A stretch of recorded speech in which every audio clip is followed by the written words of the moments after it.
and I had no idea what was going on, or I had no idea what to do when I first started. It was, you had to get to like kind of this remote village in Tanzania and hire a guide, and hopefully like it's a legitimate guide that gets you on the mountain. Yeah. Interview. So I just kept like from the get-go, I just cut stuff in half until I could get started. So the first thing was like, I have these freaking flyer miles, so I need to find out when I can use them. Like, can I even get to Africa, like when I need to go climb the mountain?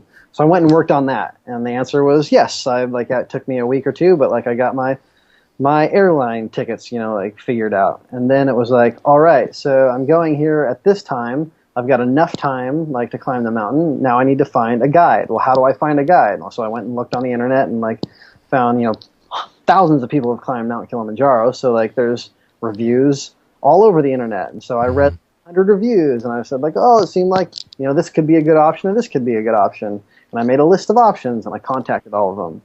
And, and then once I got to Africa, it was like, all right, now I'm at the airport. Now I need to figure out how to get to the mountain. I was like, what are my options? There's a bus, there's a train, what are the schedules? How do I get there, right? There's just all these tiny little steps in a row until I get to the mountain, and then it was one step at a time up it and one step at a time back down. Nice. One thing I think I really like about this is it kind of takes away the options to have like an excuse to not do something. Because it's like if you can like strip it down to its most like base level, like first step thing, it's like you have no excuse not to do it and start your progress towards that goal. If you can envision, something that you can do like in the next 5 minutes to take a step towards your goal, like you kind of have to, like if you have a goal or if you have something you can do in the next few minutes and you don't do it, like my argument would be is like the goal that you're going after is the wrong one, right? Like you don't actually care about it, because if there's something you can do in 5 minutes and you won't even do that, like you need to reassess like if you are actually if the goal you're going after you're actually committed to. Yeah, if you want it bad enough. Yeah. Yeah. So, can you give us kind of like just a story of how this blog became a business for you? And just kind of how, like, what kind of growth you've seen with advanced riskology and kind of how that's actually turned into a business. Yeah, well, I knew from the get-go that I wanted to. I feel like sometimes I go back and forth on whether I would, the business is what it is because of how it came to be, but at the same time, you can always look back and say like, oh, I would have done it so much differently. Yeah. Right. So when I started advanced riskology, I knew I wanted it to be a business, but I've never tried to run a business like that before. So I didn't really know what I was doing. So I was like, well, let's just get started and we'll see if we can, pull Cut a business it in half.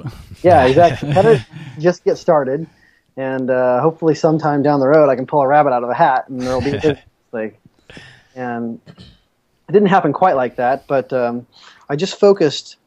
I knew that the majority of the success, whether it was going to be a business or not, was going to depend on building an audience. Like I knew that if there was going to be any success around building this blog into a business, like there had to be an audience. Mm-hmm. So for the first 6 months, I focused just completely on. I didn't even think about products or services or getting paid or anything. All I focused on was writing the best content I could, like getting my name in front of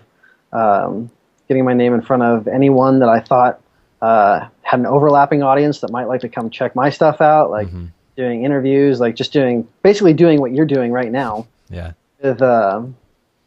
With other, Fist bump. That was awkward. But basically, doing this kind of stuff over and over again with people that I thought would resonate with what I was doing and would want to help. Mm-hmm. And so I just spent 6 months just head down, focused completely on that. And after 6 months, I kind of looked back and I said, all right, now it's time, the bank account is kind of starting to get a little bit low. We should probably figure out now.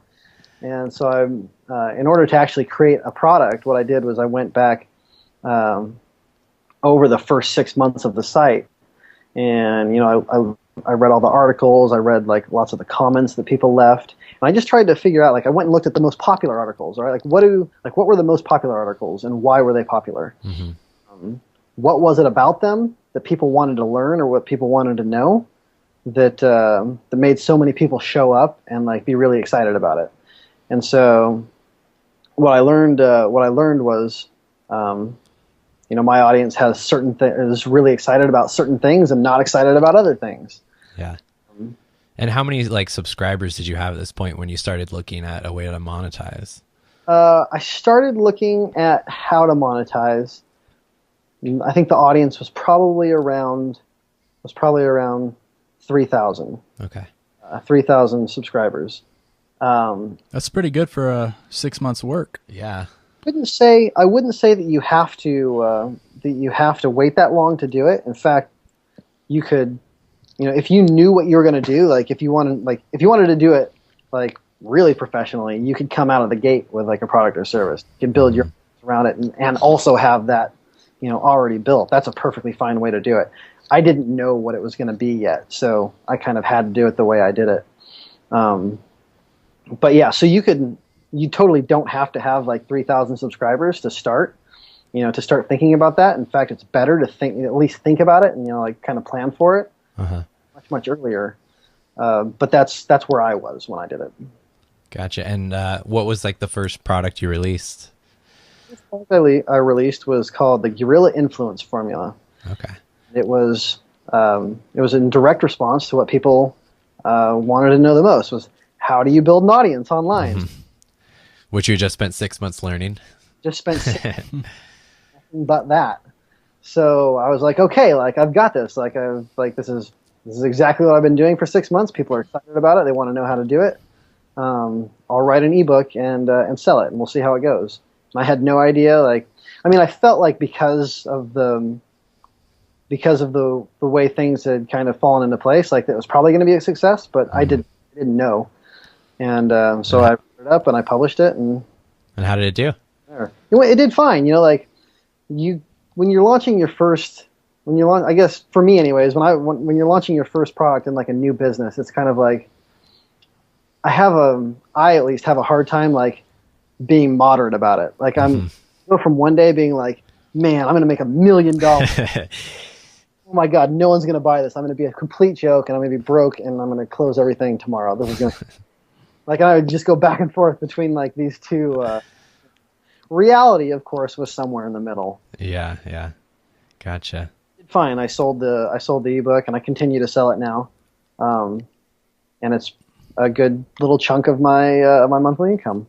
Awesome. Do you mind sharing any exact numbers with us? So let's see.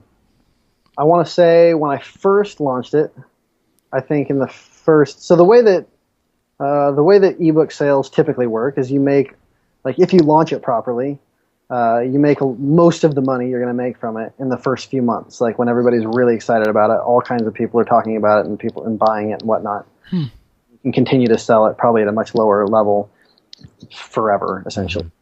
And so I think when I first launched it, I think it made around $6,000, and in what span of time? I think in about a month. Yes. Wow. In a month. Since like it doesn't do that anymore. Like just to be totally, probably makes a couple $100 a month now, but basically what that did is it gave me runway money, right? Like it gave me the money to like refill the bank account, like. Me for like, I'm a pretty frugal dude, so I can live on $6,000 for quite a long time. It gave me time to basically like work on the next thing, right? So like get ready to launch the next thing, and so it basically like that was kind of the starting point. I had this launch, got this money in the bank, started working on the next thing, and unfortunately I've been a bit lazy about starting new projects, but. Once that kind of dies off, it just kind of becomes this much smaller, a couple $100 a month or something recurring piece. But then you launch a new thing and it makes some money and you put that in the bank, and then that goes down to like a couple $100 a month. But over time, you're building these assets that, all together, each one is contributing a couple $100 a month or something. and here and there you'll have more successes with other things and failures with others. But the idea is over time you're building these little assets that, you know, they blow up at first, but then they become kind of this little thing that contributes a small piece of your income over time. And if you have enough of them, then you build a real income from it. Gotcha. And you just mentioned something about failures. Have you had any products that have been failures for you? Let's see. Or maybe not just products. Or just how many. No, I just said how many. I just made a joke. Sorry, I missed it, Tyler.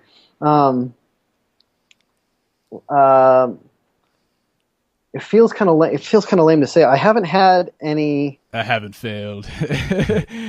Not true at all. Clearly, you're not taking enough risks, Tyler. True. This is true. This is something I've honestly considered. Like, if things continue to go well at this level, like, it's a good indication. Like, if you never fail, it's a good indication that you're not pushing hard enough. Mm-hmm. I believe that 100%. But I haven't had any. I haven't had any like disasters happen since the launch of Advanced Riskology. Like, nothing's been like a total flop. Nice. There have been certain things that worked better than others, but no, certainly like before Advanced Riskology, when I was still learning, business stuff, and I'm always still learning business stuff. But when I was really like had no idea what I was doing, like specifically with the tickets. Yeah. Thing, I failed miserably there a few times. Like I spent like $1,000 one time on tickets to a show in another city. I couldn't sell any of them. And not only could I not sell them, but it was in a different state, so I couldn't even go to the concert. Yeah. Yeah. No, certainly. Like, there have been times when I was like, "Oh, yeah, that was no fun." Gotcha.